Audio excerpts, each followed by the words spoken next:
وفي الحشر ظل المرسلين.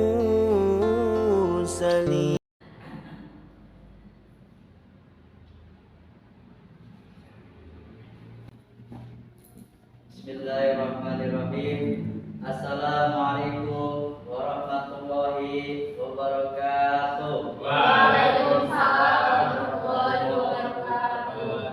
Daun salam buat Anas. Semoga yang menjawab salam bertanya dilunaskan. Amin. Saya ulangi lagi. Assalamualaikum warahmatullahi wabarakatuh. Waalaikumsalam warahmatullahi wabarakatuh. Alhamdulillahi anjala Rasulillah wa ala alihi wa sahbihi wa man wala, amma ba'du. Taqaddalallahu ta'ala fil kitabil karim. A'udzu billahi minasyaitonir rajim. Bismillahirrahmanirrahim. Wad'u ila sabili rabbika bil hikmati wal mau'izatil hasanati wajadilhum billati hiya ahsan. Inna rabbaka huwa a'lamu biman dhalla an sabili wa huwa a'lamu bil muhtadin. Al-ayat.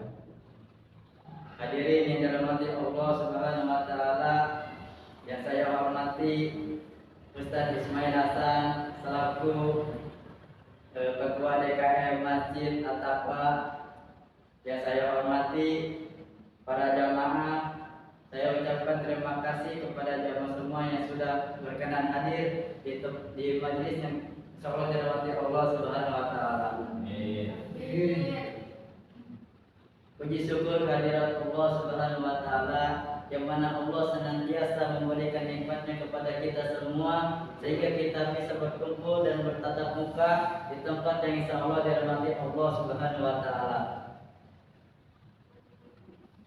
Maka dari itu kita sebagai seorang muslim patut bersyukur atas nikmat Allah yang Allah berikan kepada kita semua.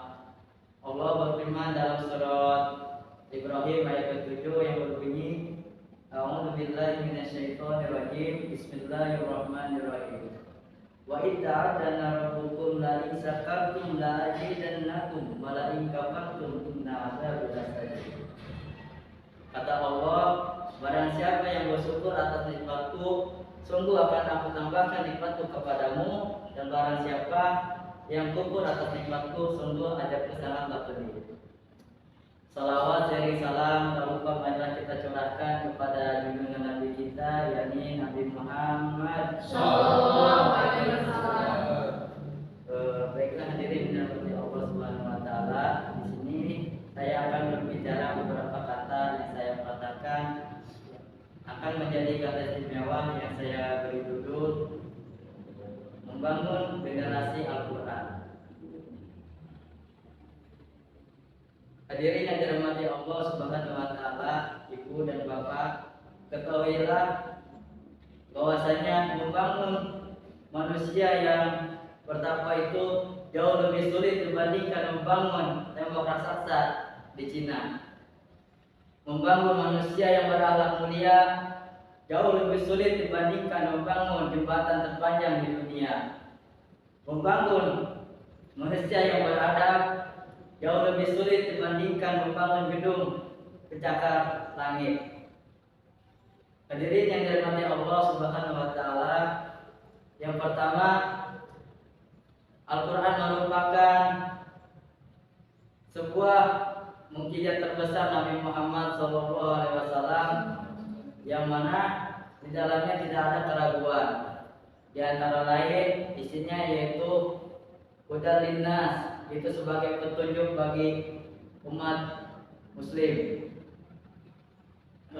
Petunjuk di sini yaitu petunjuk baik dari kehidupan dunia dan kehidupan di akhirat. Hal ini selaras dengan hadis Nabi yang diriwayatkan oleh Abdullah bin Umar. Rasulullah SAW bersabda, aku tinggalkan kepadamu dua perkara, apabila kamu memegang teguh atas keduanya, niscaya kamu tidak akan tersesat.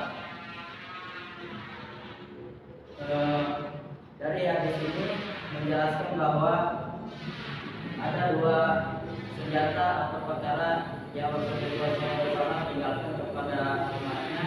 Yang pertama yaitu ada Al-Quran. Kita tahu bahwa Al-Quran ini merupakan suatu kitab suci umat Islam yang diturunkan oleh Allah Subhanahu wa taala kepada Nabi Muhammad sallallahu alaihi wasallam. Yang mana di dalamnya itu sebagai petunjuk bagi umat Islam, yaitu petunjuk dari kehidupan dunia dan kehidupan akhirat. Yang kedua yaitu ada hadis. Ibu tahu, Bapak tahu apa itu hadis? Apa itu hadis? Kataan Rasul. Nah, betul. Jadi hadis ini adalah perkataan Rasul, ketetapan Rasul, dan perbuatan Rasul. Hadis juga merupakan penjelasan dan pembahasan tentang sesuatu hal. Hadis juga merupakan perkara setelah Al-Quran, pedoman setelah Al-Quran. Yang kedua, Al-Quran ini sebagai penyembuh atau obat. Obat apa itu? Yaitu obat dari penyakit hati. Ada yang tahu Bu apa itu penyakit hati? Pak, tahu Pak penyakit hati apa? Kalau jadi penyakit hati itu banyak ya jenisnya, kayak ujub, riya, hasud, dan iri. Itu penyakit hati. Tapi jangan lupa kalau kita punya penyakit ini, jangan cari obat ke apotek karena kita nggak bakal ketemu. Carinya kemana? Kita cari ke majelis taklim atau ke mushola, duduk bersama orang yang soleh mendengarkan ceramahnya. Yang ketiga yaitu Al-Quran sebagai pembeda antara hak dan yang batil, antara yang putih dan yang hitam, antara yang jelek dan yang ganteng. Mungkin itu saja yang bisa saya sampaikan. Kurang lebihnya mohon maaf. Dapat saya simpulkan dari pembahasan atau ceramah kita hari ini, dalam membangun generasi Al-Quran, yaitu yang pertama bahwa Al-Quran ini merupakan suatu mukjizat terbesar Nabi Muhammad SAW. Yang kedua bahwa Al-Quran ini sebagai penyembuh atau obat. Dan yang ketiga yaitu Al-Quran sebagai pembeda antara hak dan yang batil.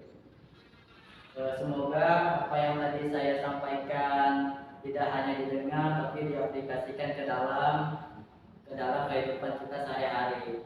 Amin ya rabbal alamin. Mungkin itu saja.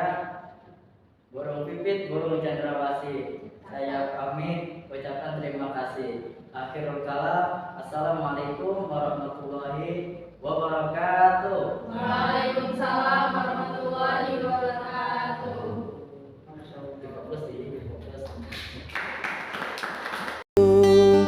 وفي الحشر ول المرسلين لواء